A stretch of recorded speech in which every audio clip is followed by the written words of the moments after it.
Morning all, just a few interesting ones. This is going to be more what's new rather than show you anything out of the box. So let's have a look. Let's start with the car modelers first.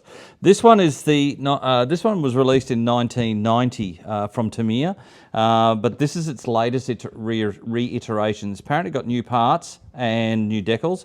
The kit itself, as I said, was released in 1990. Last time it was out was 2008. Tamiya's finally got around to redoing this one. Apparently there's new parts in it, bits and pieces to bring it more up to date. Apparently quite a nice kit from the couple of reviews I did read, but yeah, so that's one that's just come in back from Tamiya. Tamiya's had a few new things come out, but this is a reissue of their car. Other than that, I'll talk to you soon. See you later. Bye.